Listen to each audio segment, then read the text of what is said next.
Hi everyone! A disclaimer for this week's episode. The audio quality isn't what you'd usually expect due to some technical difficulties, but we're blaming the Blair Witch for that. Anyway, hope you enjoy.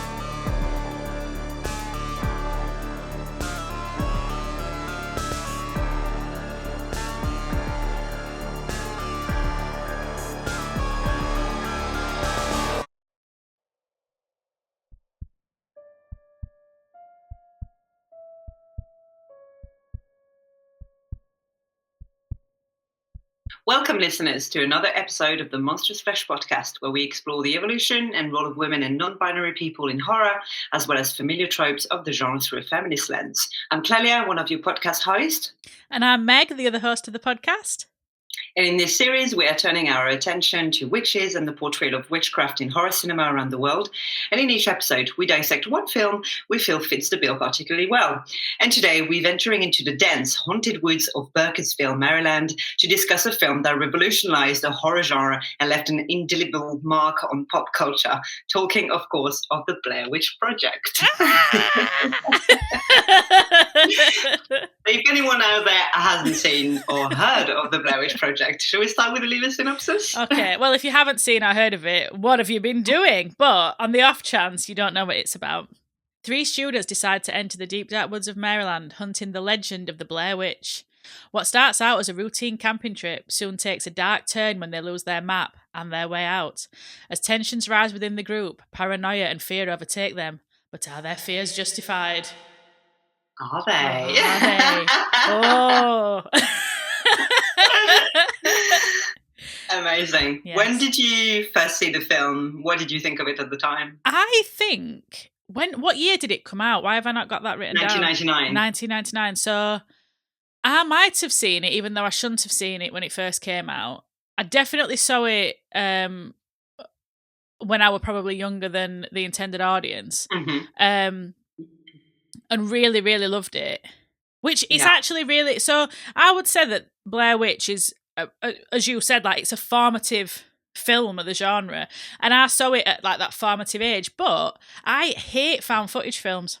I agree with you. I do. Yeah, I do. Apart from Blair Witch, and like, I've got a couple of recommendations of ones that I like. But as a rule, I hate them.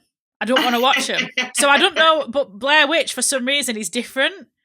Yeah, I make it because we'd never seen anything like it. Yeah. But I mean, if I'm totally honest, it came out, I was 14 when it came out, and I saw it on a whim because it was part of not film festivals, but they used to do a film weekend in my town where you would pay one ticket full price and then you'd pay 10 francs at the time to actually see any other film that you wanted to. And the Blair Witch was on. Yeah, it was really good. I know. Yeah. Why don't they do that now? Yeah, damn. Come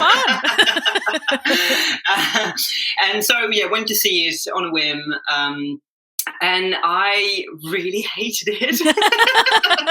No, because of the found footage aspect, I was kind of like, oh, this is horrible. But also, it freaked me out so much because I was like, is this real? And then, obviously being 14, I really believe that it was real.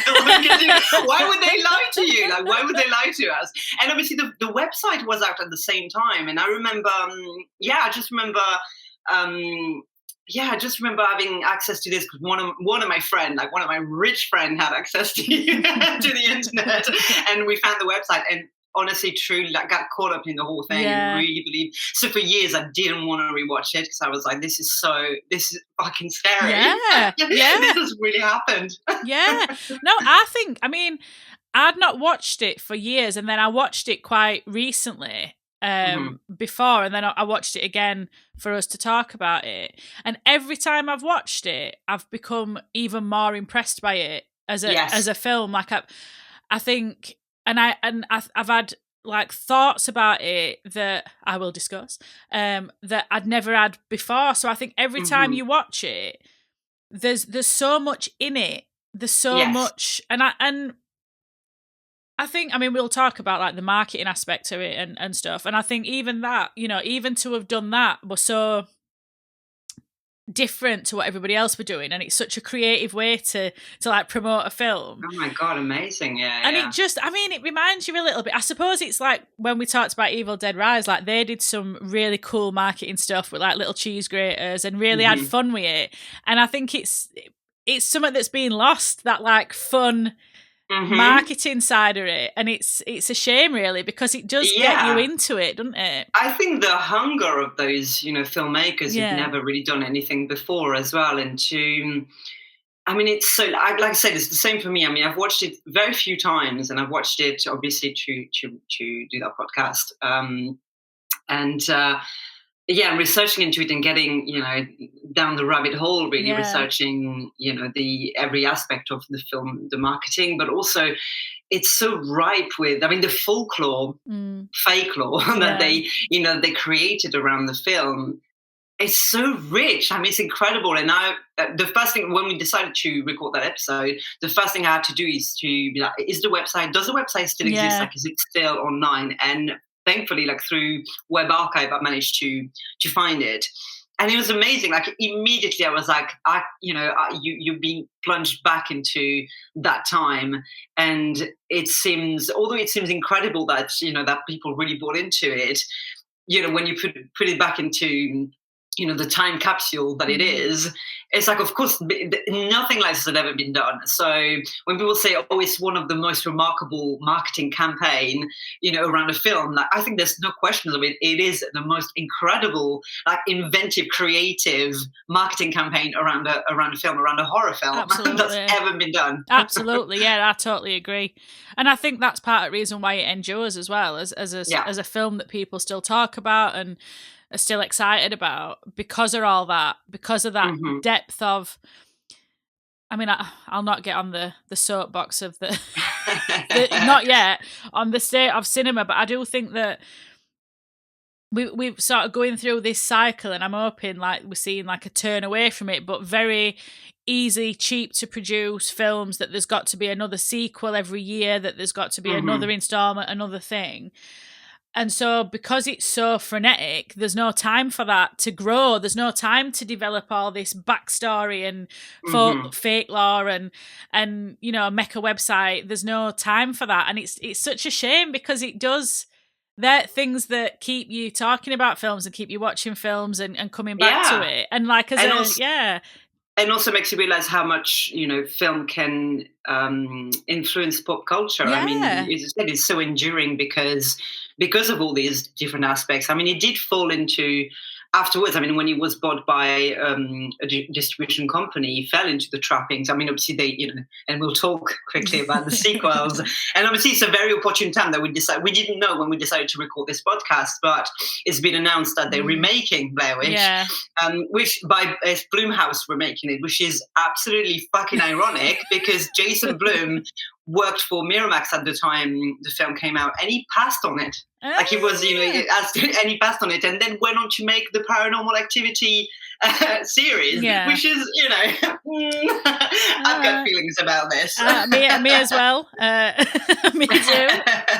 Yeah. But yeah, I mean, it's. I mean, obviously, and I'm sure we both feel like, you know, really, like, why would you touch, you know, such an institution of a film? Like, I can't imagine that they're gonna, you know, the value of remaking the Blair Witch Project, because the value of having it done in the first instance was that whole aspect of, is it real, is it not? So that seems really, really odd. Yeah, no, I agree. It's like this obsession with remaking everything. I just think, why? You know what? Write something new. Are you telling me that no one's got new stories? Because I don't believe that's true. Exactly. It's like invent new laws and you know, invent new folklore around it.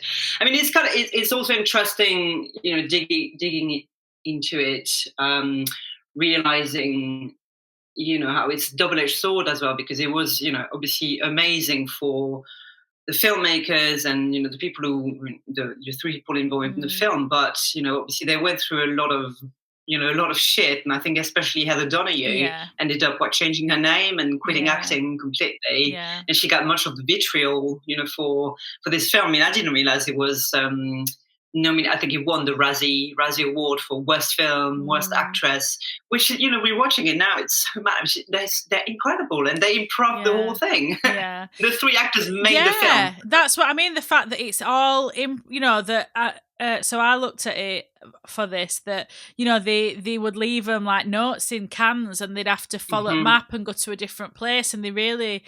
So like it was a really immersive experience for him, and we'll get into the events of the film, but when they're running and she's like, what the fuck is that, like somebody coming out at dark at them, like really, really immersive, and I think that's reflected. So I think for people to suggest that like the acting is bad, obviously don't understand that that's improv is so hard for it to be in such conditions as well, like actually be out in woods filming on cameras, like on video cameras and stuff. Like it's, you can see I feel very strongly about this, that's really really offended me on their behalf, but and I suppose that is the downside of that marketing campaign. That I remember hearing that Heather Donahue said that so when they did big missing person billboards and they had a massive one in LA, and she were like stood under it in this broken down car that she were having to drive because she'd got no money, like looking at herself,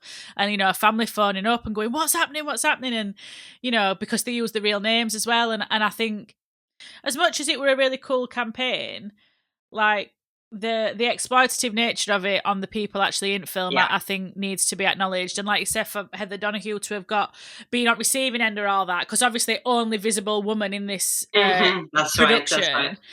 And then to have to change her name, and she couldn't get work after that because she were Heather Donahue, who were murdered, in Blair Witch Project. It's really, there's a sadness to it, I think, as well. In the legacy of it's quite sad.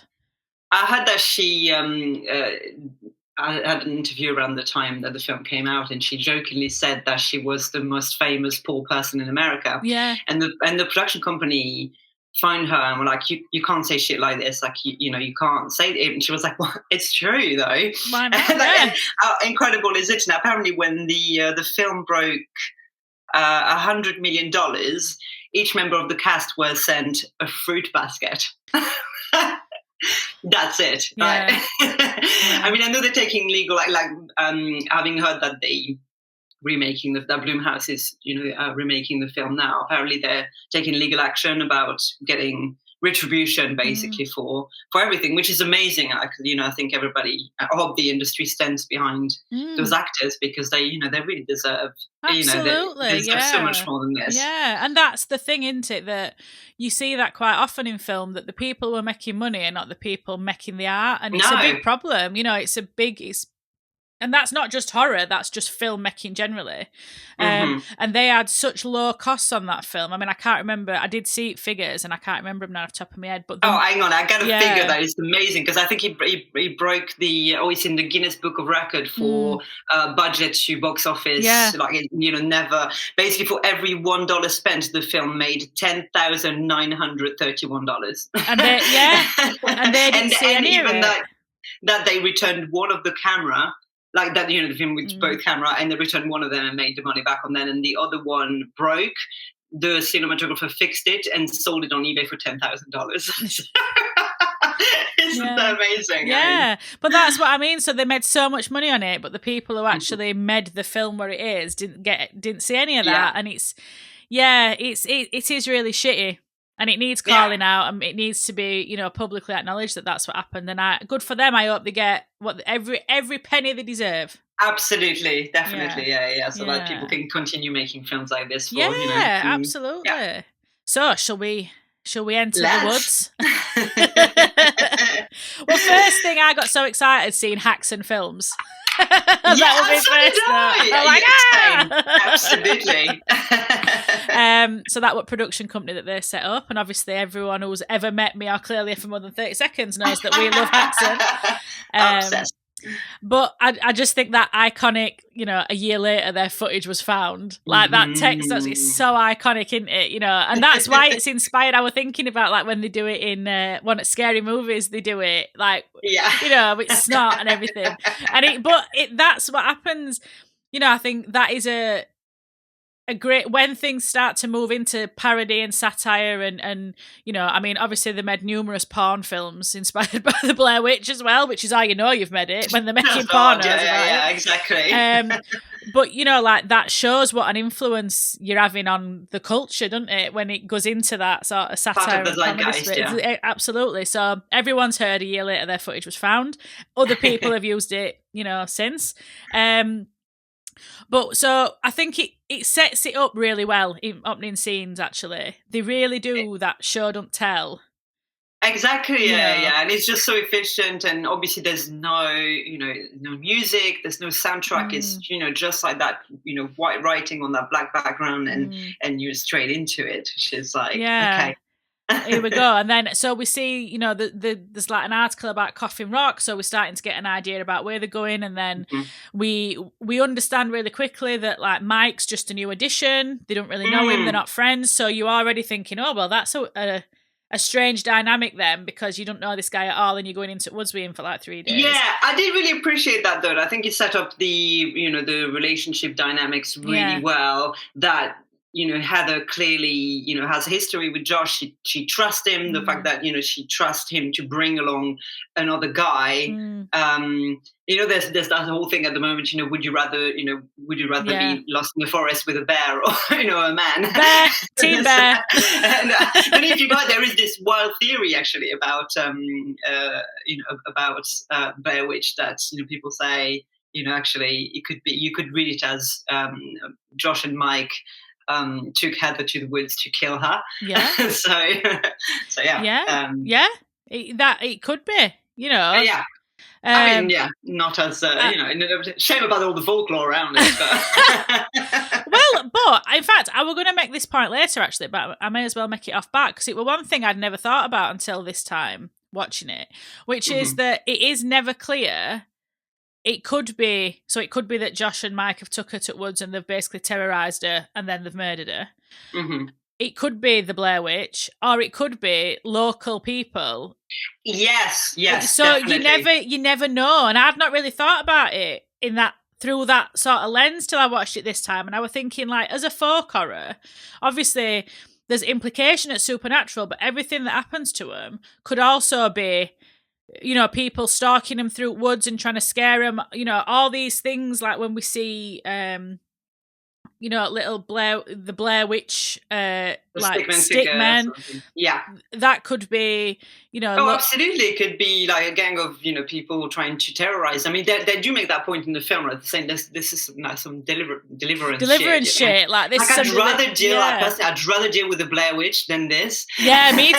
I would rather it with Blair Witch. Yeah, but that's what I mean. So I think even in that perspective, it plays so well with fear and paranoia and like what's real, what's not real. Like it's doing that all the time. And but yeah, and so I'm getting in front as always. But yeah, so they get to Burkittsville, which were formerly Blair, and what I think what these sort of establishing scenes show us is they're really silly and they're really like fun and they're messing about, but then when Heather's talking on documentaries, she's proper officious. She's serious. She is, yeah. She's like, this is a serious documentary. I know. I did think I was like, it sounds like it's almost like the filmmakers making that point, being kind of like, you know, like, just so we know, like this is a serious film. This is a serious film. We're aiming for Sundance, people. I do appreciate the fact that it takes time to see them fucking around, you know, like working at the cameras and stuff like this. I mean, it really, you know, give you that, you know, flavor of like, you know, film students and, you know, how things are really. And even, you know, when Heather meets up with Josh to begin with, you know, and you see the black and white footage and the color, it's really useful to know like who's filming what, and, you know, how to give that dynamic. And, you know, there's more to it than them just being kind of like, if they just shot them doing the documentary, it wouldn't have been so, you know, as successful, I think. Yeah, no, absolutely. And I think as well, you know, So obviously we're going to talk about the fake lore a bit more later on, but we do get that really early as well, like that this establishing of the narrative, the like local belief system, I think, is done really well. And this idea about an old hermit in mountain who killed these kids, and we get the med one standing corner because he couldn't stand their eyes on him. Like, that's so scary, even like after seeing it so many times, I'm like, oh, that's so horrible. But what I really liked about that bit is, as someone who interviews people about like folklore and their beliefs, is the way that it's a very natural it is like a documentary. It's like, this is how people really talk about these things, like talking about somebody and she's like, I believe in it enough not to go up there. Like that. Yes, do you believe absolutely. it, Blair Witch? I believe not to go up there. So you can see it's this very this very organic look at our folklore, like worms its way in to people's, absolutely, like it's lives. really ingrained. But I really love the fact as well, because when they interview her, it's like the woman with her with the baby in her arms, and she says, oh yeah, so a documentary about about it. And I don't know if you had a chance to watch it, but the Curse of Blair Witch was the documentary that they. Well, actually, apparently, listening to an interview with the film directors, they were saying that originally the film was supposed to be that documentary, and there was going to be cut with some of the footage from the film students, but the footage from the film students ended up being so good that they were kind of like, okay, we're going to make the film this, so they were left with quite a lot of footage from that documentary. If you haven't seen it, it's free on Amazon Prime. I've not had a chance to watch it yet, but I'll watch it. Absolutely amazing, but it really goes deep into the lore of the. But they were left with all that footage. They had nothing to do with it, and basically 2 weeks before the release of the film, they were contacted by the Sci-Fi Channel, being like, "Do you have anything? Like, do you have anything for us?" So they cut that thing together basically, and it worked out so well because it was that 2 weeks before the film was released. So people saw it on the Sci-Fi Channel, completely unrelated to the release of the film, which made them think, "Shit, this is real." Yeah, this whole story is real. Well, this is thing, isn't it? I think it shows as well, and it's always a thing that people talk about in terms of success of like films. Is so much of it is right place, right time. And this is like a perfect example of that, how everything sort of aligned to get the result that they wanted. Exactly. But then we see him talking to Mary Brown, who's like the local crazy. And she's had an encounter with Blair Witch. And we start to hear description. So like she's a woman covered in black hair like a horse. She keeps saying it's like a horse.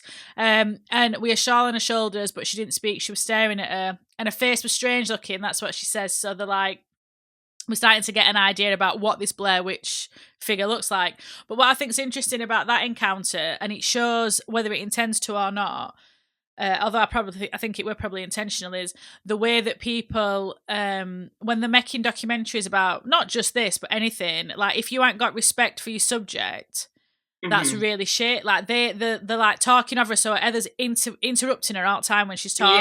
Yes, yeah. And then they're laughing about her afterwards, not taking her seriously and stuff. And it's like that. That's where you start to see this like element of disrespect coming in, which we know in folk horror is always the kiss of death. But really interesting about this is that Mary Brown was. So I think the filmmakers had put some posters for volunteers to appear in the film, and she was one of the only people who responded. And basically, like, she's not playing a character; it's just her. Like the way she's kind of like, she was a ballerina, she was in the CIA, she was this and that. She comes up with all those like crazy story. And apparently when they, that footage after that, when they're in the car and they're laughing about her, it's actually just the actors talking about the meeting with that person, being kind of like, she was just a little bit unsettling. And apparently, I think it was Josh who used the restroom in her house, because where they filmed was actually her house. So he used the restroom, and he said on his way back out, he could like peer into her bedroom, and so something, like, and that's how he described it. He saw something not alive in her bed. So he was just like, let's get the fuck out of here. But I think, to your point, I think it does work really well that, that they kept this in the film, and, that element of disruption and them not being, respectful. Exactly. Yeah, but it's, also, what were in bed? That's I what know, I want exactly. to know. Yeah, you know, I never found out, and I'm just like, this is the most unsettling thing about about the making of the film. Oh, my mind is turning. Right, I'll come back to Is that. Mary Brown the Blair Witch? Is Mary Brown the Blair Witch, everybody? But yeah, so we see tensions begin. Heather's a very harsh taskmaster, and you know, like they've only used camera once, and she wants all these shots to be perfect, which it's her project, you know. I can relate to this. This is why I don't work well in teams. I would have gone with like 2 cameras on my own and done it by myself because I don't want to deal with other people. But, you know, we're starting to see some of them tensions creep in about, you know, she's like, why don't you know? Why can't you do it? I thought you said you knew how to work it. And we start to see this friction. But then I think, is that when they see the 2 guys fishing? Yeah, it's a little bit after that. So it's the night after they have this like no argument about the camera, but starting the tension. They spend the first night in the hotel, and you see again Heather is like trying to find that balance between, you know, being the director of the film, but also being like, you know, like I should be nice to them, be nice to staff, you know. And the next day is when they park the car, and then they start their trail on the press, and that's when they met the 2 fishermen. So they meet 2 fishermen who are just minding their own business. One of them's very chatty, other one's not so much, apart from to say, damn fool kids will never learn. And she's like, excuse me, sir, what was that? Do you consent to be filmed? And he's like, what? You know, but then they're talking about another incident with a girl called Robin Weaver who wandered off and got lost and then appears on her grandmother's porch, talking about a woman whose feet never touch the ground, which is one of the scariest images, I think. Like, oh my God, how creepy. A hairy woman whose feet never touch the ground. Goodness me. A woman with horse hair, which never touched the ground.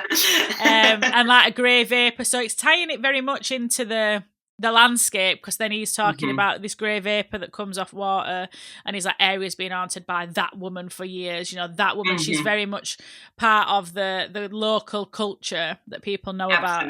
Yeah. I love the fact that the older man is like really into it. I think kind of like, you know, he's like, yeah, those damn kids they'll never learn, and you know, he tells the story, and the young man next to him is like, this is all bullshit. Bullshit. It's just like, this is all a hoax, and you know, absolutely doesn't believe it. And that really talks to that I don't know, you know, like kind of like, you know, that you know how folklore can be like it's taught from generation to generation, but there's always going to be like some break in the chain, which allow for because we start seeing a pattern, right? I think when they start talking about, you know, how often the Blair Witch is not cited, but like something strange has happened in those, you know, in that area, and it's like every 50 to 60 years.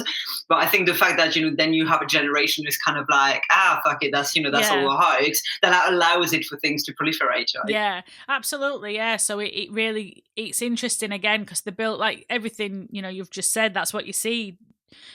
People going, old timers talking about all this rubbish, we know better, but then it sort of reignites itself and it picks up again, and it is the way that folklore sort of cycles through. It's really interesting. And then, you know, creepy abandoned cabin in woods, this really like massive expanse of trees. You're just looking at it like, fucking hell, this is massive. Like, just wandering about in here. And it's like they're interested in legend, but not necessarily respectful of like residents or woods itself. I think that's what starts to come across is, so Heather wants to make this documentary about Blair Witch. She's found like these, you know, really weird sort of crumbling documents that talk about it, and there's not really that much information, so she wants to make this documentary.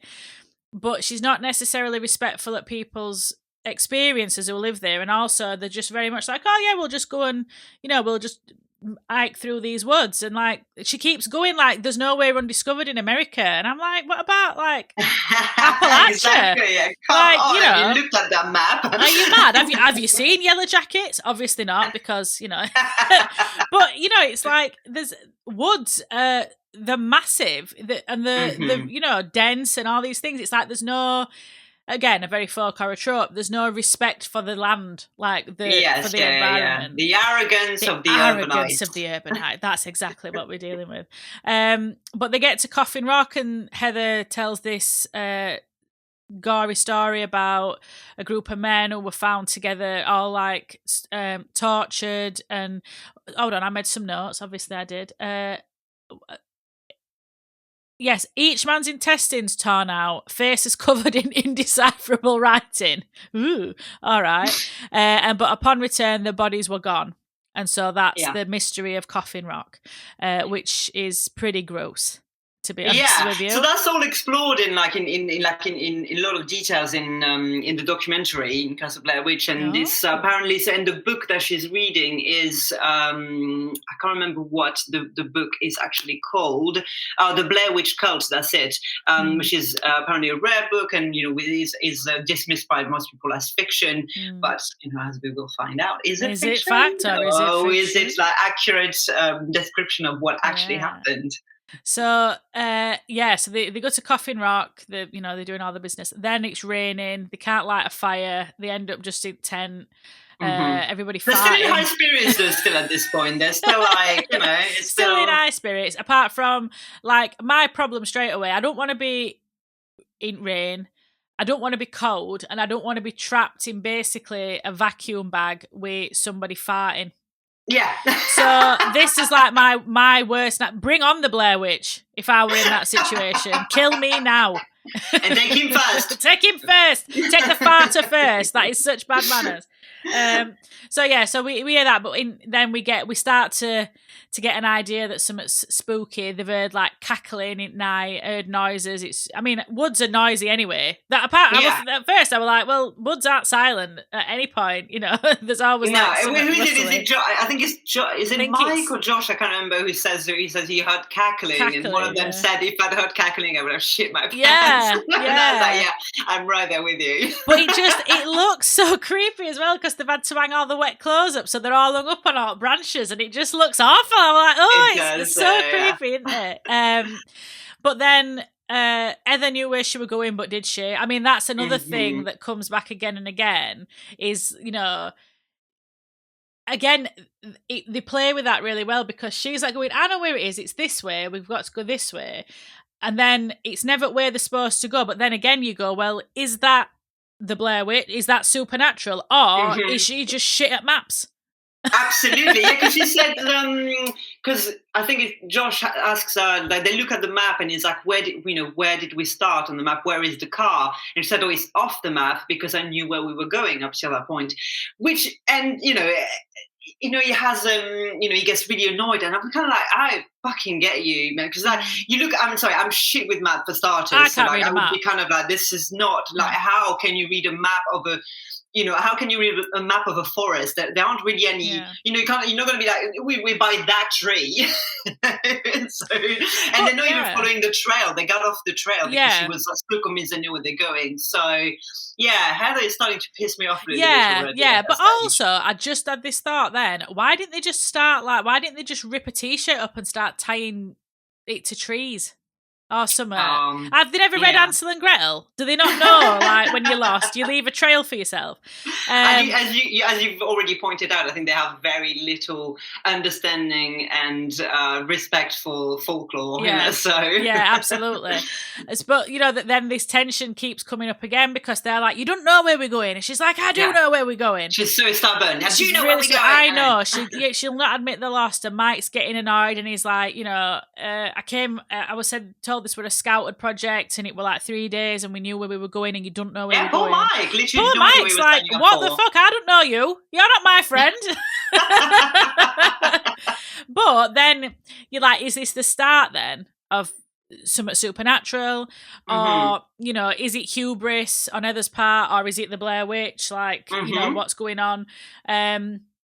And then they see the cairns in the woods, which cairns always really freak me out, just piles of stones everywhere.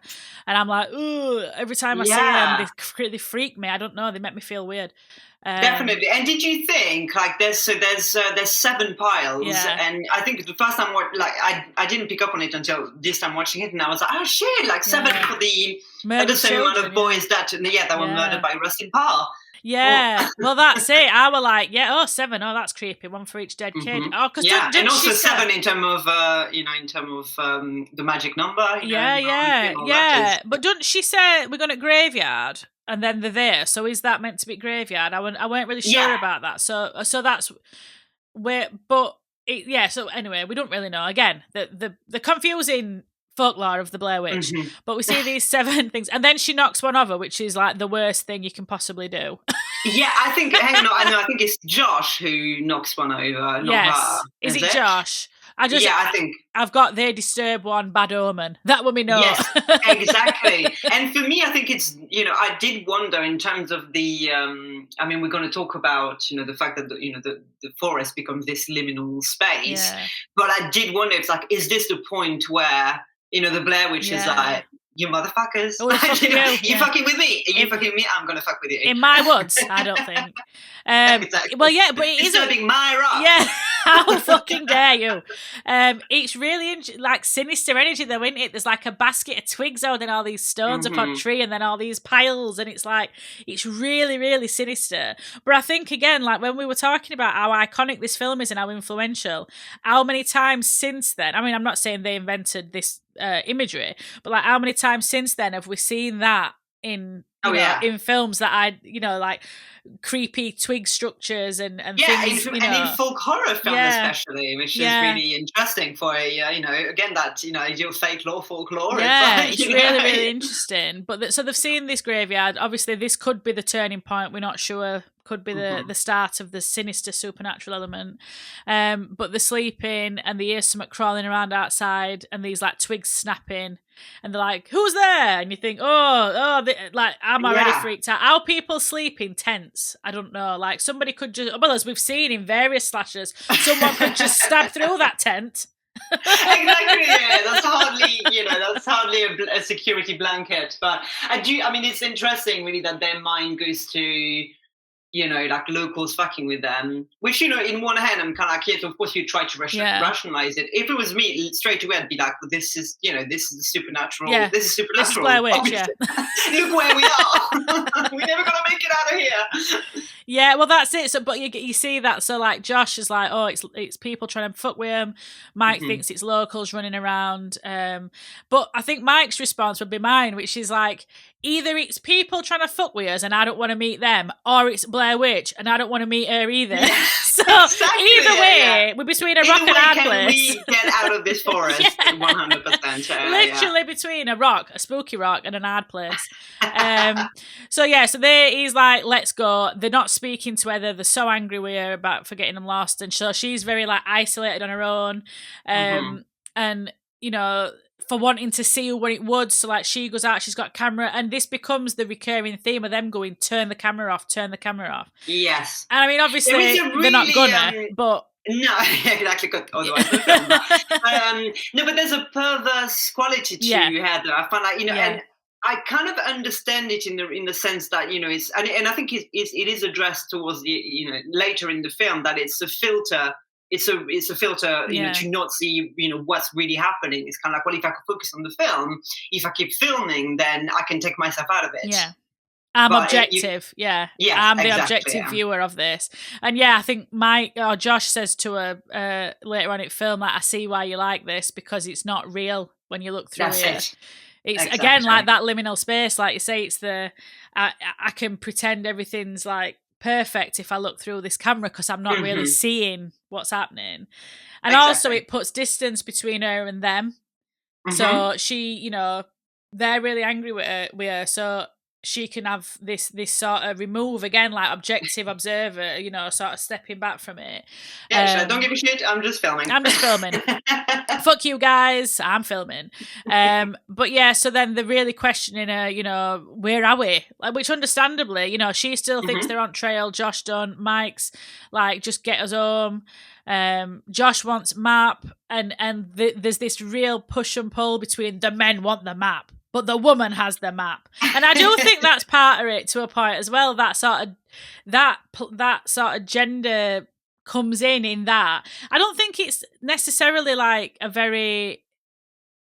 it's not an overt sort of distinction between them. They're all just fucked in these woods. Yes, exactly. But that with map, it's like Heather don't want to give that map up because that's her map. And and there's a bit where and that's her retaining control. I mean, it's my film, it's my map. I brought the map. Brought your fucking map. Yeah, there's a bit where he goes, "Give me compass," and she's like, "It's my compass. Get your own compass." Yeah. And he's like, "That's stupid. We lost it once." That's so childish. Exactly. Yeah. At this stage, right? Come on. Give me the fucking compass. But it does this, and it becomes this recurring thing because it's supposed to be a 2-day thing. They're meant to be back at work. They're trapped. Got to camp again. Even just the discomfort of they're hungry, the cold, the keep getting rained on, like just the discomfort side of it is enough to cause these tensions. But obviously then every time they go to sleep there's like somebody coming round tent, and so there's that fear as well.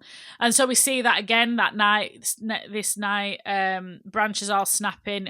And I think it's interesting because they keep saying, and obviously it plays with you as viewer because you can't hear exactly what they're sort of hearing.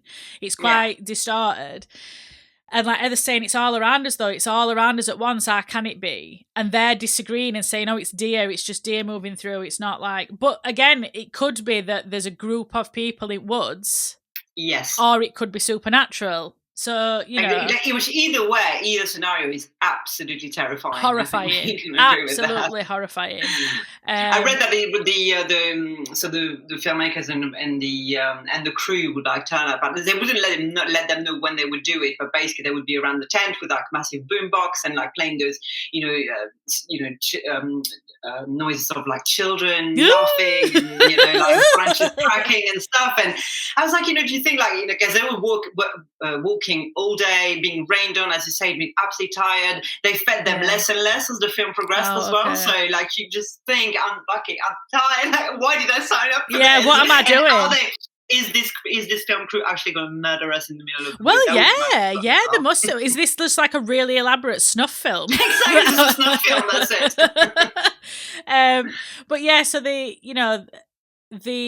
scared, and I think when he says, "What time is it?" and she's like, "Oh, it's like 3 in the morning," and he's like, "Shit," because he were hoping it were nearly dawn, like light coming in, and that becomes a thing. They're not sleeping at night; they're sleeping, trying to, because every time the darkness comes, they start to hear these things. And also the witching hour. The witching hour is 3 a.m.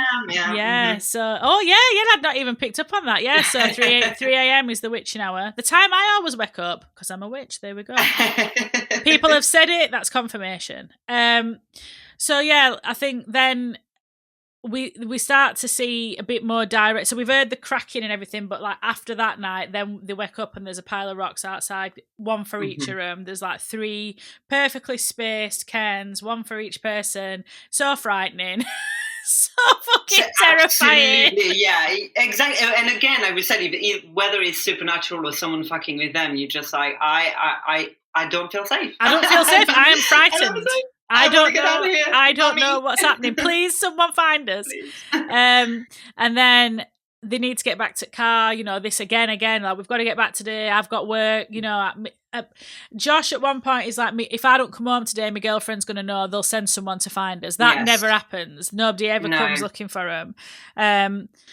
So, but they've got this hope. They're like clinging on all the way through to this. Exactly, because you think, and I think either Heather says, "Yeah, of course we're gonna, we've got to keep walking in that direction because, there is no. What did she say? There is no area of America that's been unexplored." And, so that's rubbish, Heather. Yes, exactly. You're like, "Oh my god, have you been in a woods? I can do this vast area." That's like stupid, Heather. But then we find the map is missing, and she thinks they've took it. They think she's lost it.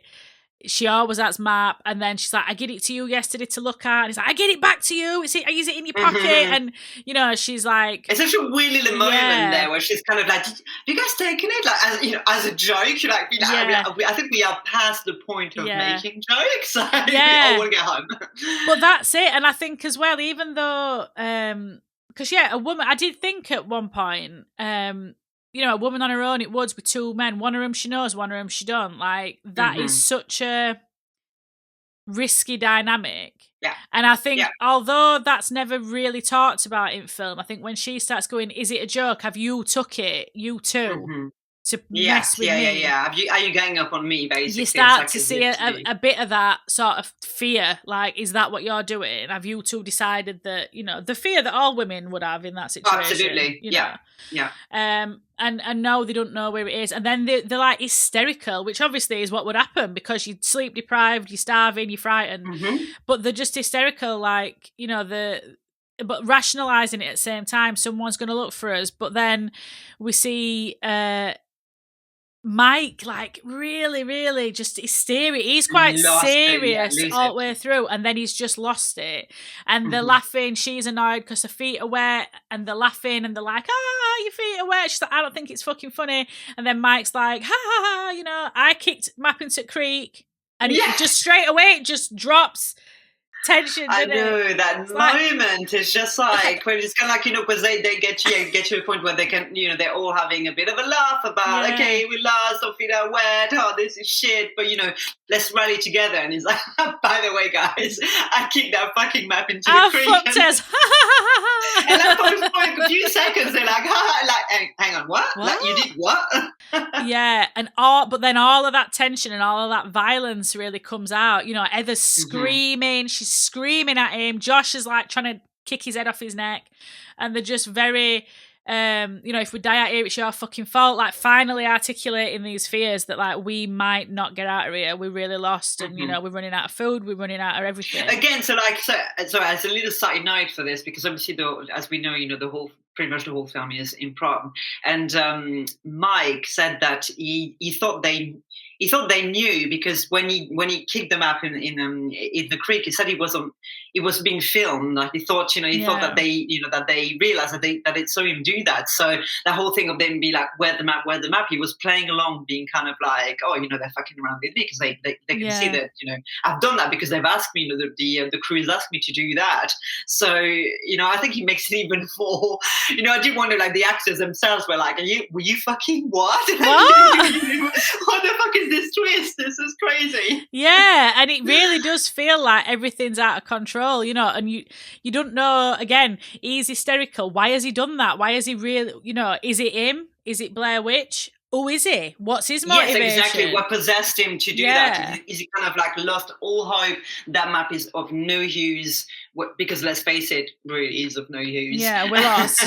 We're fucked. We don't know where we are on this map, so we are fucked. Exactly. And but from that, I think, and I do think where that it manages tension is throughout is brilliant, because you get these sort of little spikes of irritation at the start, but then it's really built up, and then there's this really violent like release of it, and then obviously they know that they've got no map and they don't know what they're going to do, but then they're like straight into this clearing full of these horrible dangling stick figures, and Mike says, no redneck is this creative. That's Mike's comment. But it's really interesting that one, after an entire day, of them going around and being like, fuck, where are we going? Have we been around there already? Yeah. We are, passing that log, this and that. And then, as soon as the map disappears, then, again, talking about the liminal space of that forest, them always going in the right, in the same direction and, going around in circle. But then as soon as the map is lost, they arrive at this clearing. It's like, it's like this, the force in this forest is fucking with them so hard. Yeah, like drawing them to where they're gonna go. So like, and we see that as we get further on in film that they're sort of like walking, like you said, walking in circles, and they can't understand why, but they're being driven to a particular place, and that's that.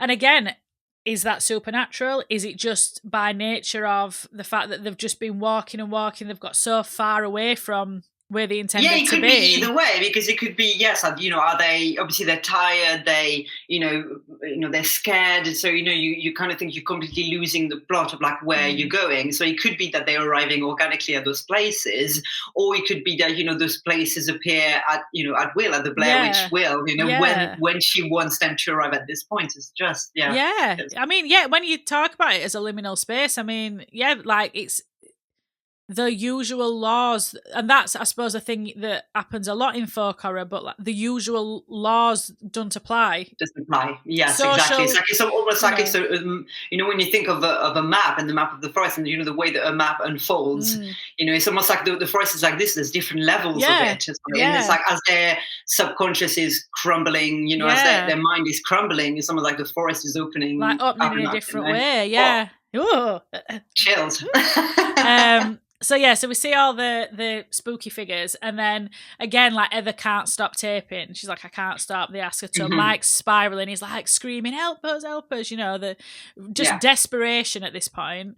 And then Heather finally admits that they're lost and she don't know what to do, and they sort of like can't light a fire because they don't want to draw attention, because every time you see then for them, so they've been very dismissive of like tradition and superstition, but as soon as like chips are down, superstition comes in. So they're like, right, we're not going to light a fire tonight because we didn't light a fire at first night and nothing happened.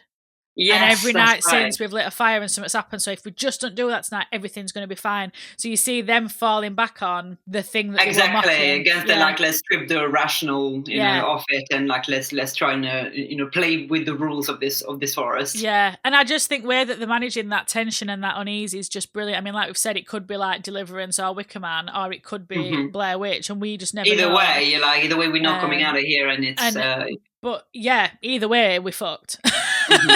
Either way.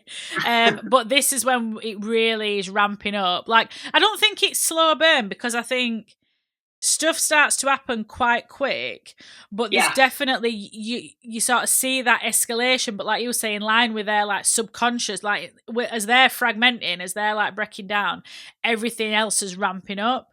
And so the year, like, kids outside and a baby screaming, and there's like, can you hear that baby screaming? And it's so horrible, and then you're listening for it, like, is there a baby? What can I hear? And it is immersive in that way. It like draws you in because you don't see anything, so you're like listening. Oh, what's that? What can I hear? Exactly. What other sound can I hear? Oh, honestly, I'm nowhere near a wood. I'm on my own recording in this house, and I keep looking over my shoulder.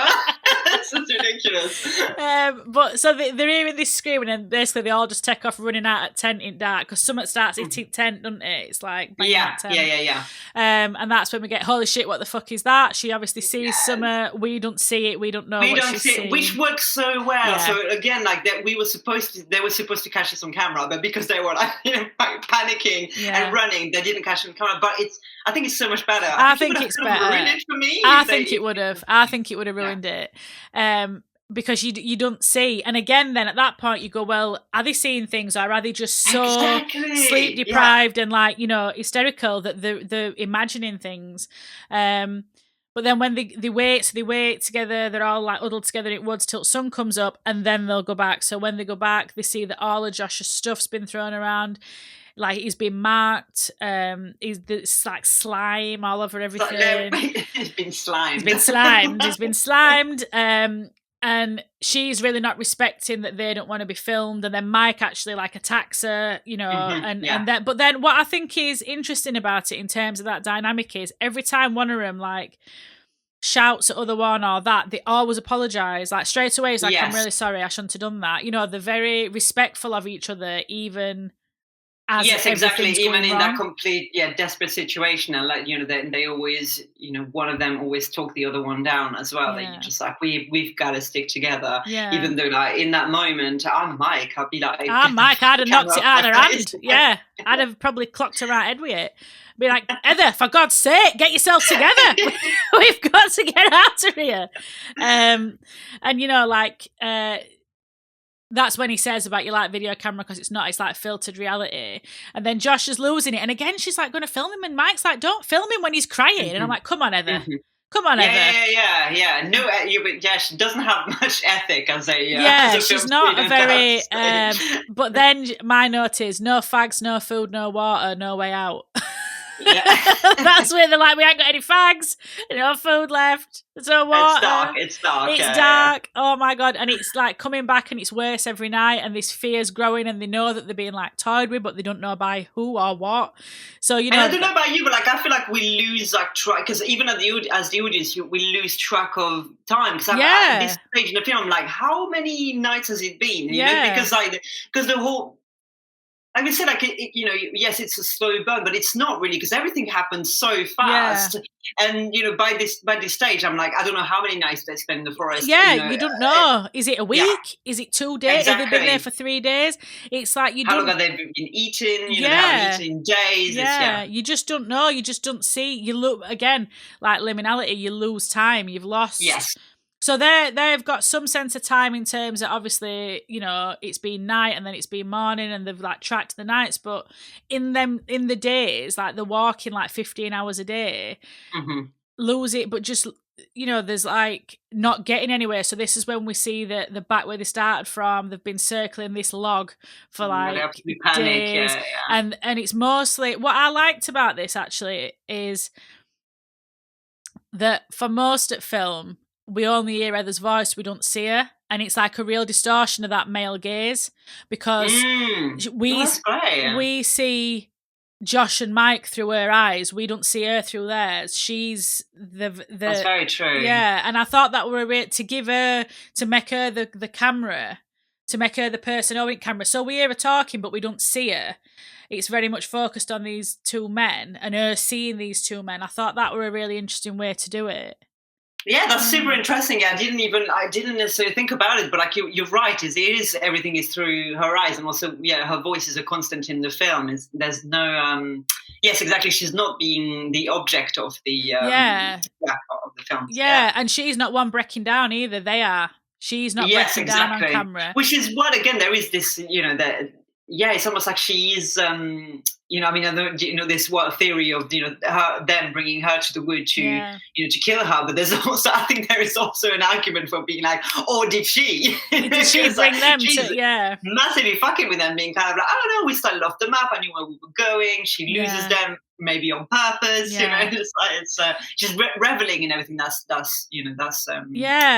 happening almost. Yeah, and then we only really see her, obviously, then Josh has got camera and he's taunting her and he's like, you're still making movies, Heather, are we making a movie, Heather? And she ends up breaking down and she's like, it's all I've got left. And she must have so much guilt. I mean, we see that later in the film, but she's brought him here. She's like the leader of this project, and she's brought him to this place, and they're lost and she doesn't know what to do, and only way she can cope is to just keep going, you know, keep filming. And then they're talking about like, oh, I'm going to eat a cheeseburger, I want my mum's mashed potatoes. They're like arcing back to like, oh, heartbreaking. It's really, really sad, because you think that's what remains, isn't it, when everything, you know, that it's really sad. And then Josh disappears. They can't find him. They met Cam. They can hear him screaming. I mean, again, you never see anything. You're just hearing him screaming, and it's so disturbing. Yeah, disturbing, distressing. Just so, you feel the powerlessness of those characters in this moment. And that they can't do anything. But they're like, we're next. You know, they're in this situation where they can't help him because they can't find him. But his voice is like all around. It's like. You know, you can really hear him, and he's like, you know, crying and screaming, and it's awful. And next morning we get one of the most explicit pieces of evidence that someone or something is doing something. Because when they find 3 piles of rocks, one of guys is a bit like, well, weren't they here before? And she's like, what, 3 perfectly spaced piles of rocks and we just made camp in middle? But you could justify and rationalise to yourself that, there's still the denial. We just didn't notice. But she finds a bundle of twigs, and when she opens it, it's all tied up with Josh's shirt and it's full of blood, and there's a tongue and a finger and some teeth and hair. Inside. Yeah, did you know? That's really interesting. And I was reading about this because I was kind of like, I swear to God, like when I first saw the film, I was certain that it was, what was it, like a liver or something like this in it? Like, and reading actually online, like a lot of people have this it's almost like a Mandela effect, where like people like lots of people like are sure that it's not what actually is in the bundle that is there. That it's like lots of people are like, oh, it's different parts of his body, basically. Yeah. Well, I looked it up where it were because I could see what I thought were a tongue, but I was like, I can tell there's other shit in there. I can't tell what it is. Exactly. Yeah. They're just like pack it all up. Yeah, but even things like hair is very important in witchcraft and powerful in ritual. So that's interesting that it's there, and like body parts. Like it's see you looking behind yourself. Honestly, I'm so on edge. You have no idea. This is ridiculous. But she doesn't tell Mike that she's found it. She just throws it in the river. She's like, "Fuck that." But then she absolutely panic of like when you hear her hyperventilating, and then she goes, "What you like to the river to wash her hands," and she's just like complete. I mean, the fact that she still films herself doing this is a commitment. Yeah. So she's like hyperventilating, and then she's like trying to put a pack on, and she can't do it. And he's like, "What's wrong?" And she don't want to tell him. She's like, "I'm just tired. I've just got to go." But she's so frantic but don't want to tell him to scare him. Yes, I think she has that culpability. Yeah. And thinking, if I wonder, like, if it's her, if she hears herself saying out loud, it makes it real. Yeah. And, if he knows, then they both going to lose it. And that's it, it's game over, basically. Yeah. I mean, that's what people do in them sort of scenarios, isn't it? Pretend it's not happened, and then, maybe it weren't a tongue in there. Maybe I'm wrong. Yes. Whereas if he sees it and he goes, "Fucking hell, there's a tongue in there." It's like, oh no, it's really there. And then we get the iconic apology into camera, very unflattering angle, straight up the beak, straight up there. Apparently, when she filmed it, she didn't realize it was zoomed in. So it wasn't even supposed to be that angle. But it's funny because it's like one of the most parodied, piece of film, but. I don't know. Again, rewatching it this time, I was all in. I was like, obviously I've got me too. Skills. I just feel it's so genuine. Yeah. And so to call her a bad actress, it's cruel. It's baseless. So it's baseless cruelty. It talks to the 2000s more than anything. It does. Else, it really speaks to that, the way that women were treated. Just generally, but also particularly in horror spaces, because to suggest that she's a bad actor when all this is improv and she's and they've been treated like that all the way through this shoot, and then she's done this scene, and you feel an emotion in it. You feel. It's a load of shit. People are liars. That's it. That's that. Draw a line under that. But she's like sorry to everybody's mom, and she's sorry for bringing him out here, and she was naive, and she says about she insisted on everything, and I did write a bit of it down because I thought it was really interesting. She said everything had to be my way. And I'm scared to close my eyes. I'm scared to open them, and we're gonna die out here. And oh my God, that's so the best. Scary. So it's the idea of when she says, "I'm scared to close my eyes. I'm scared scared to open them," and it's just like there's no getting away. From you can't escape. It's like completely in your bones. Yeah, and I just she's acknowledged everything she's done. I made us walk south. I said I knew where we were going. It's my fault. She's like, it's my fault. But then, we get into the horrifying final act, I suppose. Yeah. So they hear Josh again calling, and they go running, and they go to the home of Rustin Parr, who I will talk a bit more about. Find that home that was not there, like any time. Yeah. Again, in terms of the forest, unfolding on itself. It's like this house is materialized out of nowhere. And when when they talk about. So in the documentary in Curse of Blair Witch, they talk about the fact that house was burned down. So the fact that it is there in the forest is like so it doesn't align with the historical with what is supposed to happen. This house is not supposed to be there anymore. So it's like fuck, And so when they get to the site of the house, Mike goes, "Oh shit, it's a house," and apparently was told. it was given a note by the crew, being like, they didn't tell him, they didn't tell him what was going to happen next, but they were like, when you get to the next point, go up and then go down. And he was like, what, go up and go down? What, a tree or something like this? Yeah. So him going, oh fuck, it's a house. It's him being like, oh fuck, like we're filming in a fucking house. I don't want to do this. I don't want to go in there. I don't know what they're going to do to Yeah. me. And it's so dilapidated and that, isn't it? This hermit house in middle of woods, yeah. and there's symbols on walls, and there's all these little kids' bloody handprints. It's horrendous. Yeah. And to see it, I mean, I honestly think that this is one of the scariest endings to a film of all time. It is, of all time. Like, I honestly think, Stop, yeah. even it don't matter how many times you see it, it's still terrifying. Mm-hmm. And I think, part of it is, that it's switching between cameras at first, and they're running upstairs, and then the filming, and Mike's running, he's like, Josh, where are you? And she's chasing him, and then she's just screaming, Mike. Yes, she just definitely. starts screaming. And their voices sound like they're from. I mean, they've done an amazing job with the sound editing with this one, because it's like it sounds like it comes from all different places, and it's just a fucking scary thing. Find it. She can't find him. I mean, it's not a massive house, and she's like, "Where are you?" She can't find him at all. And then so they're upstairs, and then they're downstairs, and then they're all around, and they're running around like rats up a drain pipe, and then they're screaming, and you think, "Oh God, oh no!" And then they get into the basement, which is never the place you should go in any horror film. Mm-hmm. And it's fact that she's just. It's that silence, so it's silent apart from she's screaming. Yes. And then as she comes downstairs and you just see him face it wall, it's so... I can see it's giving me goosebumps now just thinking about it. It's so scary. And then obviously she drops camera. And it's so quick as well. Quick. Did you know, I mean, I remembered it as being quite a long shot, and actually it's just literally a matter of seconds, it's all done. Yeah. Oh. Yeah, it is so powerful as an ending. It's so scary.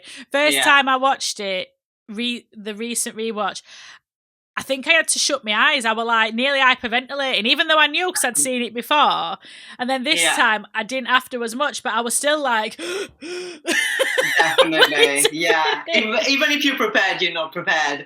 What I find hilarious is that they actually shot loads of different endings for this film, and including one where Mike was sort of crucified on one of the stick figures, which he said that when they filmed it, he was like, please don't end the film like this is fucking stupid, like it makes no sense. So loads of different alternative ending that I think you can probably get on one of the a DVD edition of the film, but I haven't seen any of them, but I think it's quite interesting. But thank God they stuck to that ending. Yeah, I think they said that they didn't know how they were going to end it for ages. Yes. For a long time, they were like, oh, we don't really know. And I think that ending fits, like, if she'd have come in and he were, like, crucified on something, you'd be like, well, it would take that realism element out, because that couldn't have happened. All right, we can suspend his disbelief about certain things, but the ending that they chose of just him being stood there, so before she has time to know, and then it's like there's no time. She must just realise, and then she drops camera, and then she's like, does she scream? I can't remember. She screams, and you get she's being attacked, basically. And then it just cuts. So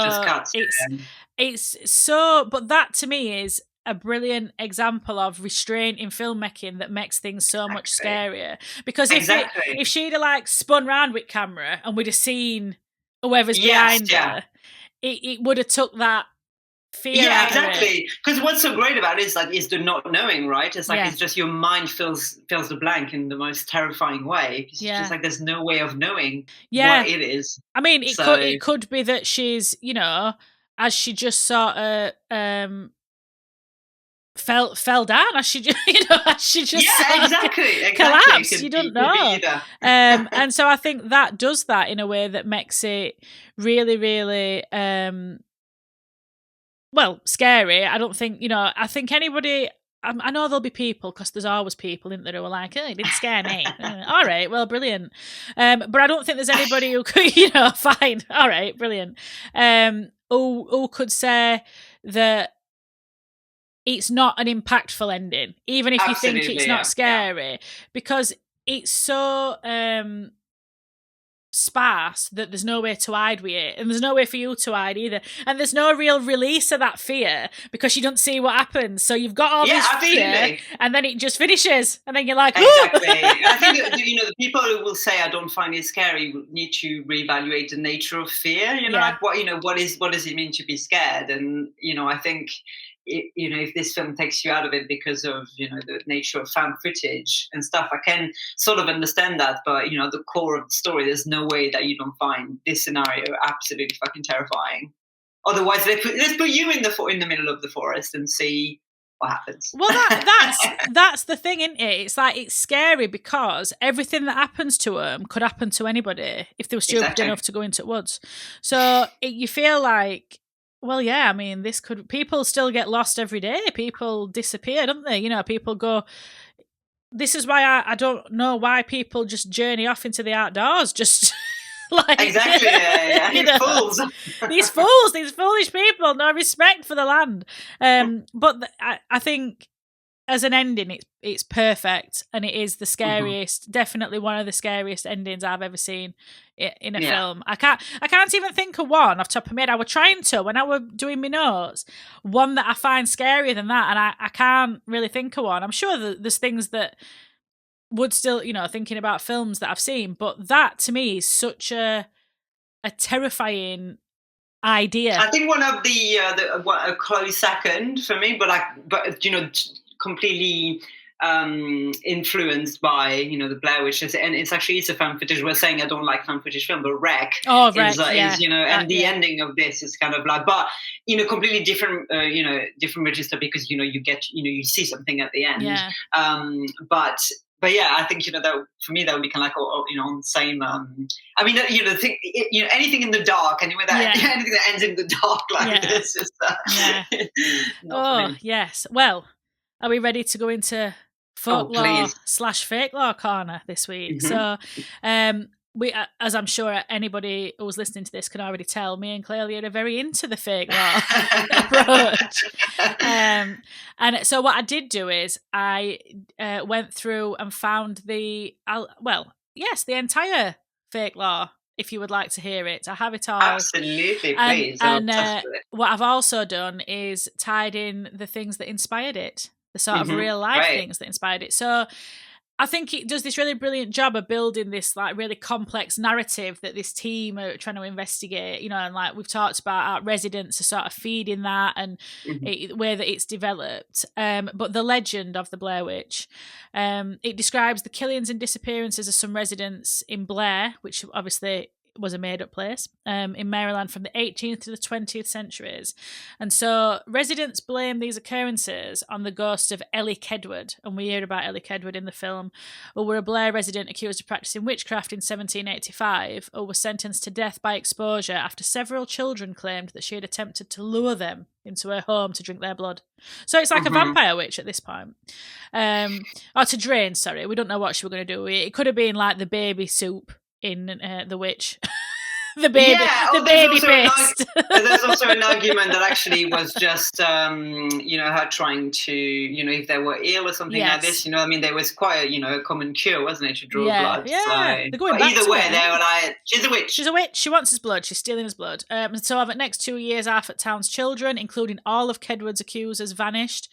And by the end of 1786, the remaining townsfolk who decided that she had cursed the town, abandoned it, and vowed never to speak her name again. So, in 1809, a book titled The Blair Witch Cult, which I think is what Heather is reading from, were published about the incident, though only a single badly damaged copy still exists. So where did Heather get hers from then? We don't know. And the town of Burkittsville were founded on the site in 1824, and then over the next 200 years, a series of strange disappearances plagued the town. So in 1825, a 10-year-old girl named Eileen Treacle vanished in Tappy East Creek. Well, remember the name of Eileen Treacle, everybody, for our discussion about the subsequent sequels. So she vanished. 11 witnesses claimed that they saw a hand reach out of the water and pull her under. And her body was never recovered, and the creek was subsequently clogged with oily bundles of sticks that rendered it unusable as drinking water for nearly 2 weeks. And then in 1886, a 9-year-old girl, Robin Weaver, who we hear about in the film, went missing. First search party sent out for her also went missing. And then she was found alive 3 days later with this story about the old woman whose feet never touched the ground. And it was the search party sent to find Robin Weaver, who we find ritualistically murdered and disemboweled on Coffin Rock. And they mysteriously vanished, as we know, before they could properly be recovered. And then from November 1940 to May 1941, 7 children were abducted, and this is where we meet Rustin Parr. So on May the 25th, a hermit named Rustin Parr walked into a store and confessed he was finally finished, which someone refers to in the film. And when they searched his home, that we find at the end of the film, they found the missing children who had been ritualistically disemboweled, so sort of echoing the Coffin Rock incident. One boy who Parr had spared, Kyle Brody, who subsequently went insane from the experience, told police that he'd been forced to stand in a corner and face the wall while Parr tortured and killed a girl behind him. And so when he confessed, he said that an old woman ghost told him to kill the children, and he was tried, sentenced, and executed. Good. There's footage of his trial in the documentary. Oh, and, I can't wait to see this documentary. Yeah, absolutely. Sorry, I just keep referring to it because it is so good. It's really well made. But the journalists ask, was it the Blair Witch and the Rustin Parr? I mean, because it's like, obviously, admitting to the 7 murders, and they said that there was lots of writing on the house, and they were like, they're like, did you write on the walls? And, are you responsible for the symbols all over the place? And it's like, nope. Which think would have been, would have been better to admit to the writings on the wall rather than the murders. Yeah. But also, they're like, was it the Blair Witch? It's like, could have been. It's just like, I don't know. I didn't ask questions. This old lady was talking to me, and I just listened. Old woman ghost. I didn't go beyond it. Old woman ghost told me to kill kids. I killed kids. Could be. And so we know that a film crew went. So we know that the film crew of the film went to investigate this, and were never seen again. And we see at the start of the film, obviously, a year later, their footage was found. This was after a manhunt aided by over 100 people. So this is how we got the tapes, and satellites were involved. Very exciting stuff. And the tapes, film reels and cameras, along with Donohue's journal, were discovered a year later by a University of Maryland anthropology class on a trip to the area. A manhunt tried to find them with satellites, etc. Did not find them. A year later, an anthropology class found the tapes and Donohue's journal buried beneath the foundation of a 100-year-old house. So a forensic examination of the site indicated that the soil and rocks above and around this discovery had not been previously disturbed, making the equipment an out-of-place artefact whose presence could not be explained by conventional scientific or forensic knowledge. So the tapes were handed over to the parents after the examination by police, and Donohue's mother contacted Haxon Films to examine and help piece together the footage to figure out what happened to her daughter and her friends. So, as we know, this is all fake. How dare you? How dare you? But I think what's fascinating is to see how much work went into that to create this backstory and these incidents. It's incredible. The amount of detail is just... and obviously they've drawn from real life, so that is what I have now. So this is the idea. Ellie Kedward's not real, or is she? Not real. But in Leonardtown, Maryland, there does exist an oral folktale that shares many similarities, and indeed wasn't part of the creators of Blair Witch. It was part of their inspiration. So a deadly plague, probably flu, and poor crops had taken the toll on this small community, and this really harsh winter meant that people were fearful of not making it through the season. Again and again, what we've seen when we've talked about witch trials and even films like The Witch, this is what you see, everybody's looking for a scapegoat. So they were a deeply religious and puritanical community, and obviously turned straight to superstition and claimed that famine, disease and ice storms were the product of witchcraft. And so if there's witchcraft, got to be a witch. So a meeting at the local church determined that Moll Dyer, an older woman who lived on the southern edge of town, we're seeing, the similarities, was the witch in question. And they said she'd called up the devil to terrorise the people of Leonardtown. Again, no reason why, just she'd done it. So events rapidly escalated, and this mob came together, as they always do, to run her out of town. So they surrounded and set fire to her home while she were inside. some accounts claim that she saw him coming and she fled. Some said that she were inside when they set it on fire and then she escaped. But either way, she set off running through the woods with only enough time to grab a light shawl for warmth. And she, in all stories, it said she runs for miles until her legs give in. Knowing that she would die before sunrise, she found a small boulder, which may have been the inspiration for Coffin Rock, and placed her right hand upon it, placing her left hand towards the sky. I don't know why I'm doing the action, but I'm doing it. Yeah, my benefit, it's brilliant. And she called down a curse upon the people of Leonardtown, and days later her body was found frozen to the stone with her hand still up towards the sky. And the details of the curse vary, but obviously, you know, they fall under the Old Faithful categories of blighted crops, infertility and child mortality, and just general misfortune. Covers all the bases. You know, covers the bases there. But a spirit is still said to haunt the land surrounding Leonardtown, looking for the men who forced her from her home, and it's claimed that a handprint of discoloured stone can still be seen on the Moldire Rock, which is now in front of Tudor Hall Mansion, protected by plexiglass. So you can see the rock on which she froze to death. Oh, bit of dark tourism there. Love that. So many supernatural events are still reported on the modern day Moldire Road. So in recognition that this poor woman was armed from her home, they named a road after her, which small justice, but you know, very nice. So it's a branch off Maryland Route 5 if anyone wants to find it, and it's claimed to be the site of either a residence or a death. So the things that people have seen include shadow people, scary, will-o'-the-wisps, a white dog that causes car accidents, a thick unnatural fog, much like the grey vapour that we hear about in the film, and frequent lightning strikes. So part of the fake lore for Blair Witch as well is that many of the names are near anagrams. So Ellie Kedward, who is the Blair Witch, is Edward Kelly, who I'm going to talk about in a minute. I've got no idea why he was used as inspiration. He was a 16th century mystic. And Rustin Parr, so the fictional child murderer, is an anagram for Rasputin. Now, Rasputin were known for a lot of things, but I don't think child murder were one of them. So I'm not entirely sure why Rasputin was the inspiration for a child murderer. We'll not go into Rasputin here. We have not got 4 hours. But, you know, Edward Kelly, I'm not really sure, but I did do a bit of digging into him just to see. So he was born in 1555. And he was an alchemist, scryer, and occultist. And so he hooked up with John Dee in 1582 as John Dee was searching for angels.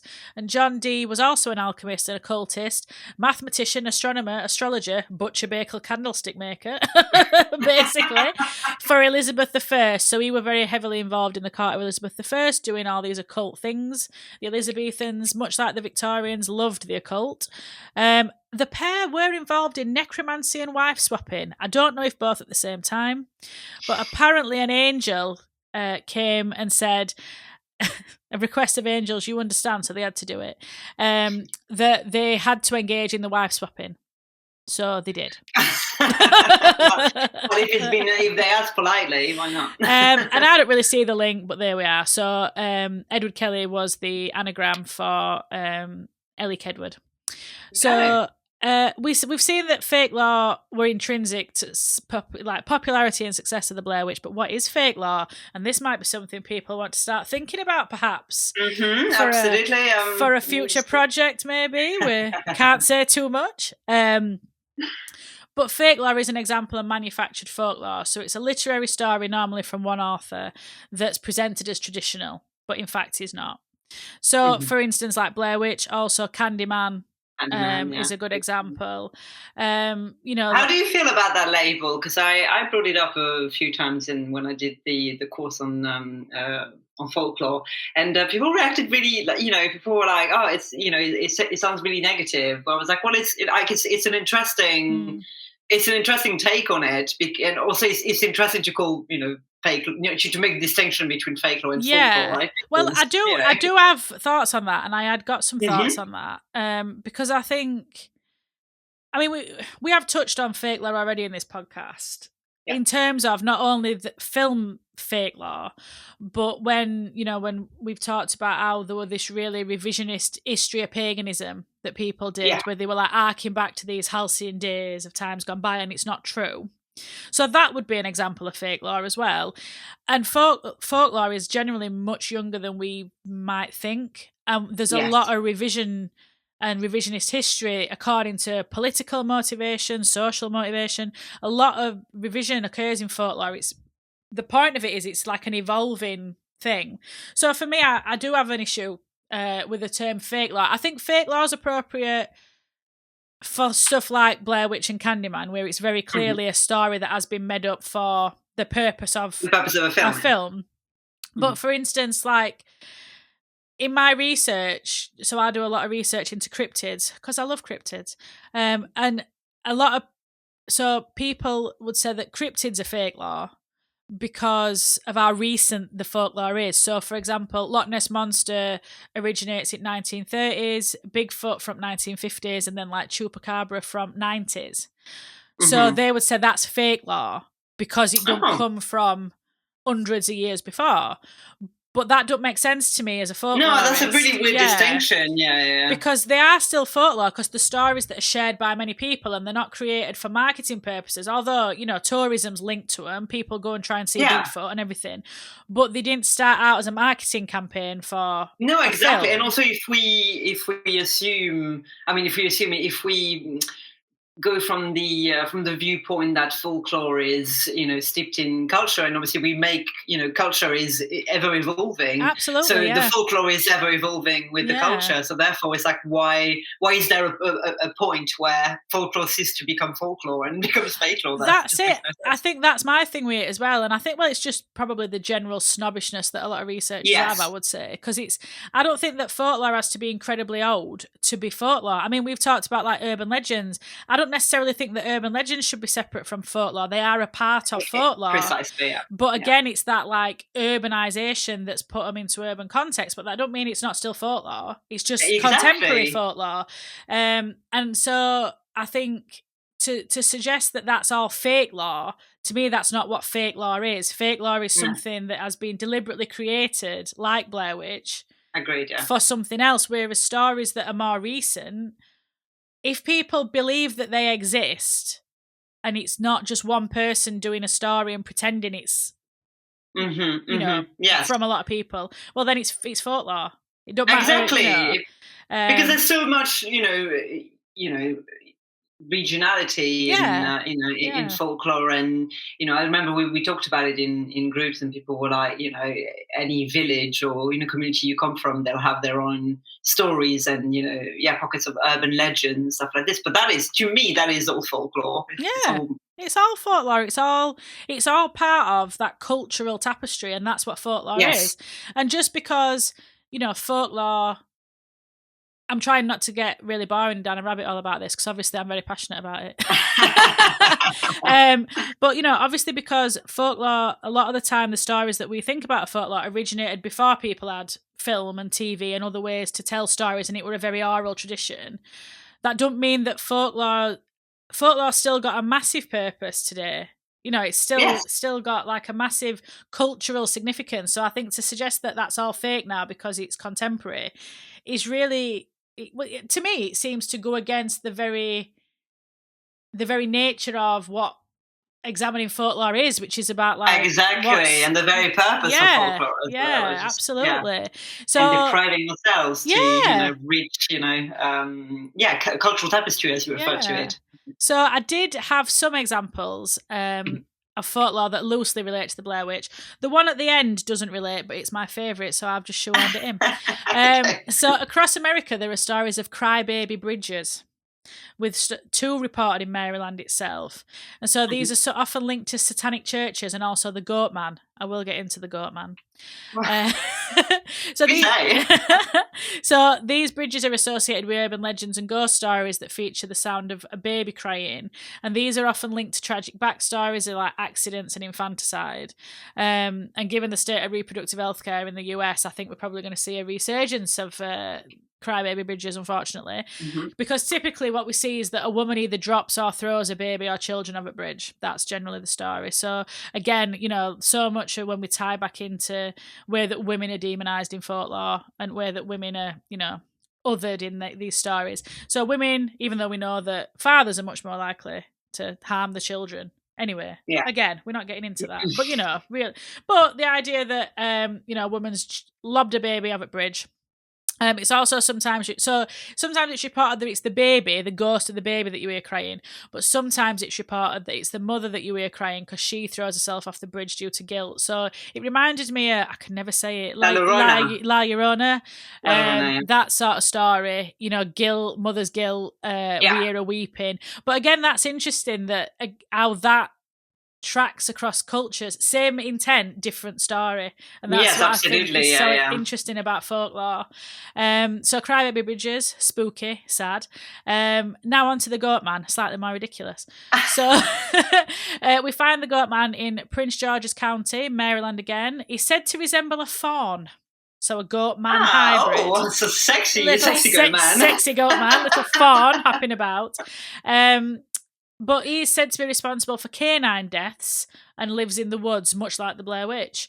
So these stories originated in the 70s, but then when people were telling him it's 70s, they were like, this took place in the 30s. So that thing that folklore does where it's always saying this story is much older, like it gives it more gravitas if it's years old. But they started in the 70s.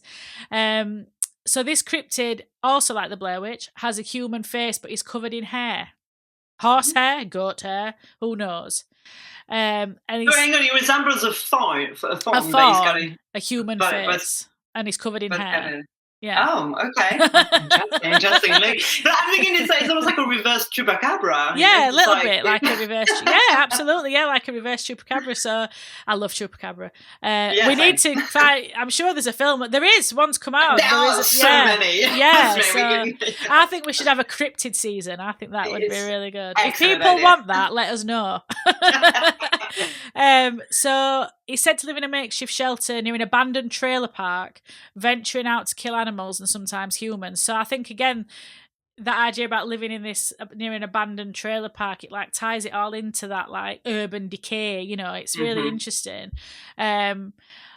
One suggestion is that the Goat Man is a result of an experiment at the Beltsville Agricultural Research Centre conducted by Dr. Stephen Fletcher. So there's a lot put into this in terms of, you know, details. So a bit like The Fly, we don't really know. Something went awry and the doctor and the goat fused and became a hybrid that attacked cars. I mean, that story writes itself. I love it. That's done. Why has nobody made a film about that? Absolutely, I was going to kind of look into that.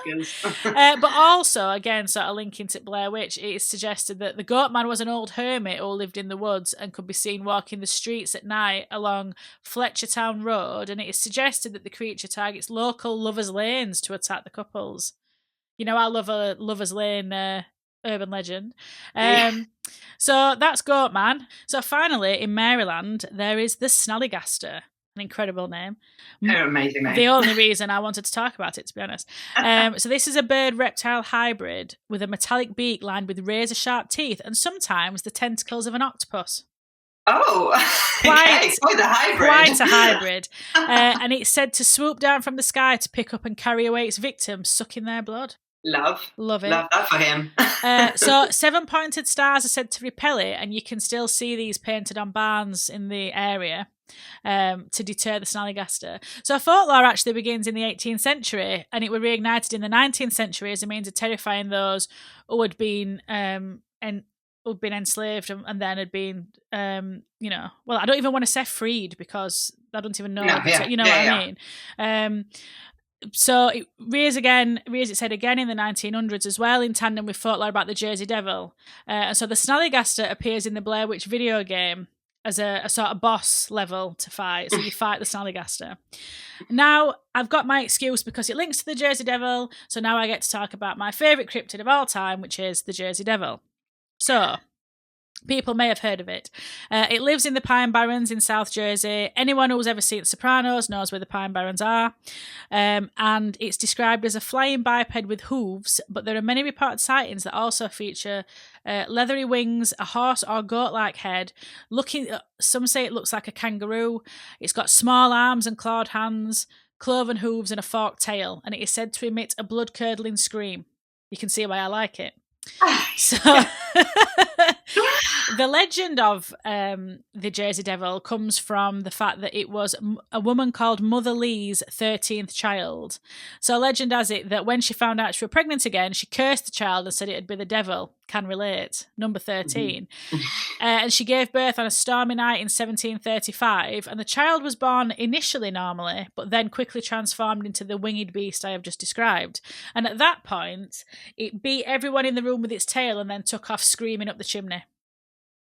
Again, can relate. That's how I leave most parties. I was going to say it's giving. They say there could be anything, so therefore I decided to become the Jersey Devil. We need to put that on a T-shirt. So stories about the Jersey Devil sort of come from around that time. It's even said that Joseph Bonaparte, Napoleon's brother, claimed to see the Jersey Devil whilst he was hunting on his estate in 1820. And then we see a massive wave of sightings in 1909. So during the week of January the 16th to the 23rd, newspapers published hundreds of claimed encounters from all over South Jersey and Philadelphia. And among these alleged encounters were claims that the creature had attacked a trolley car and then a social club. And police in Camden and Bristol in Pennsylvania supposedly fired on the creature to no effect. Shot him full of lead, made no difference. And other reports were initially concerned about unidentified footprints in the snow, but then sightings of creatures that resembled the Jersey Devil were being reported as far away as Delaware and Western Maryland. So again, we tie back to the Blair Witch. And so widespread newspaper coverage created fear throughout the Delaware Valley, which prompted a number of schools to close and workers to stay at home, all terrified about this Jersey Devil coming to get them. And vigilante groups and groups of hunters roamed the pine barrens, the pines and countrysides in search of the devil. And during this period, it's rumoured that the Philadelphia Zoo posted a $10,000 reward for the creature. And the offer prompted a variety of hoaxes, including a kangaroo equipped with artificial claws and bat wings. I can see why this is your favourite, definitely. So we've got the Jersey Devil. People still talk about the Jersey Devil. I think you can even still do like tours into Pine Barrens. Like people will take you up there to try and find the Jersey Devil. So add it to the tour. Yeah, add it to the Monstrous Flesh World Tour, looking for the Jersey Devil. So yeah, that were my folklore, fake lore corner for this Love week. it. Yeah. That was so interesting. There's so much stuff that I want to look into, keep reading about. That's brilliant. Absolutely, yeah. But I suppose we should talk about recommendations then. Well, I don't have any recommendations because I don't think that, the Blair Witch is...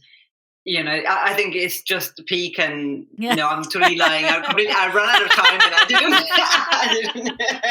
No, I would say my recommendation is the Curse of the Blair Witch, which is the documentary I've been referring to again and again in this episode. But absolutely, if you have not seen it, it's essential watch to get to deep dive into the folklore and fake lore around the Blair Witch. That would be my one recommendation. What about you? Oh, I've got loads. Well, I say loads. I've got Book of Shadows, which is Blair Witch 2. I watched after I watched Blair Witch, and I really like it. I think it's really good. I haven't watched it in years, and I meant to rewatch it last night, and I just didn't have time. But apparently the director had really done it as a film that was supposed to play on this idea of, is it paranoia? Is it delusion? Or is it supernatural? And they cut it to make it a much more traditional, straightforward horror film. So you lost a lot of it. But I watched it through that lens, I think, because I'd heard about it. And I think watching it through that sort of focus it makes it a much different film, because when you see where the what they experience and then what they see, so it's still playing with that recording thing, that video camera thing, so that liminality again, so what they see and experience versus what they see on the tape is totally different. And it's like, well, what do you trust? Do you trust my experience who were there, or this tape? But how could it have been manipulated? So it's really playing with that in a way that I think is really interesting. It got panned. Everybody said it was shit. I'm open. Yeah, it did. Yeah. But again, I think it talks more about the time that it was released, and how much people were ready to.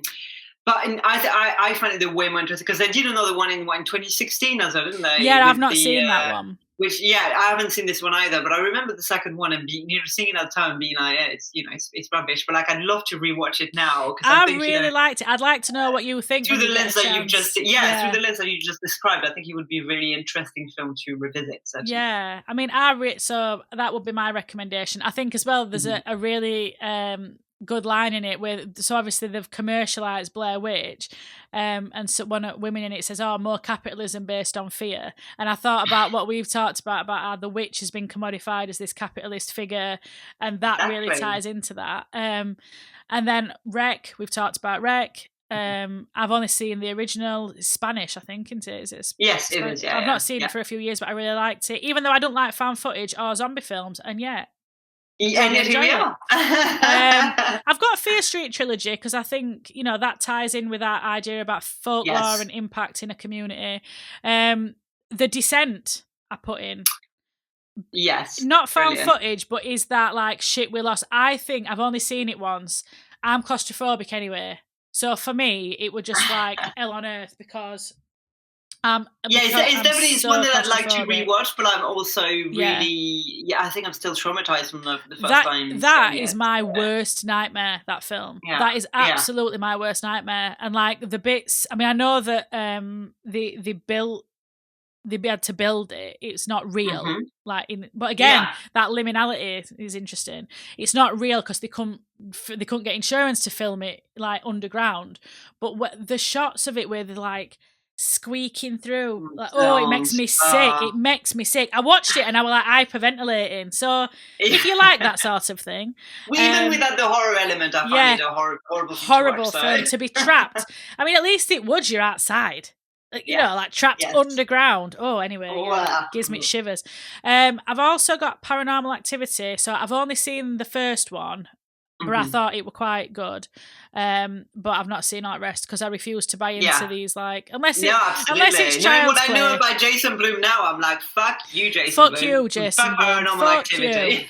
The only horror franchises I were about to say I don't buy into any of them, and then I was like, oh wait, Child's Play, Hellraiser, Halloween. So there are ones that I will, but and then my last one is Creep. And Creep 2. Oh, excellent, yes. Yeah. I love, and they're doing Creep 3, I've heard. So they're going to do a third one, which I'm really excited about. Creep 2 is definitely one of my favourite romantic horror comedies. Yes, romantic. It's like a romantic comedy, isn't it? Yeah, so I would definitely recommend Creep to people. I remember seeing the first one and just being like, oh, I'll just give it a go, what's this? And by end, I mean, obviously ending, that's another really, really brilliant ending.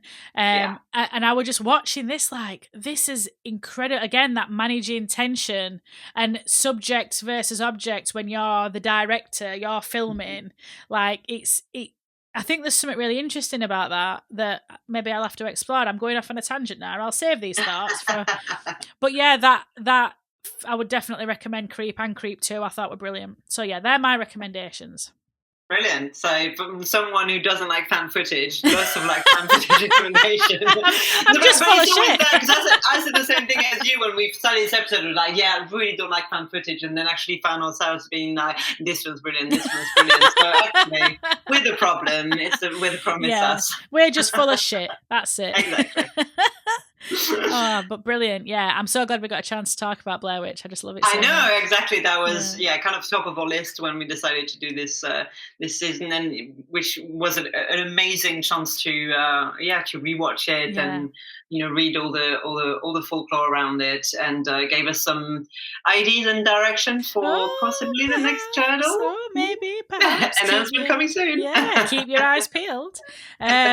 Yeah, and just, I mean, as always, we would love to hear what people think about Blair Witch.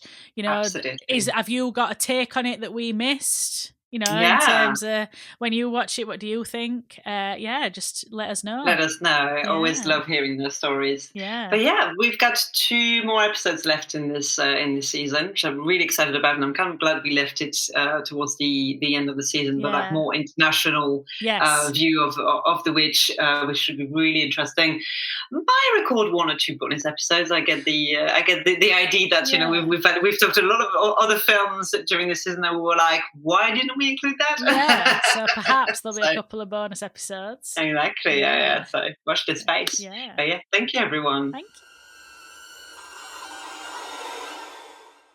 Thanks for listening to Monstrous Flesh. Please join us next time for more discussion about witches. You can find out more about us via our website, monstrousflesh.co.uk, where you can access our research for each episode, buy our super wonderful merch, and see our upcoming events. We'd love to hear from you, either via our email or social media channels. Also, please rate and review wherever you listen to podcasts, and help us spread our spooky word by telling your friends about Monstrous Flesh. And until next time, creepy, weird everyone.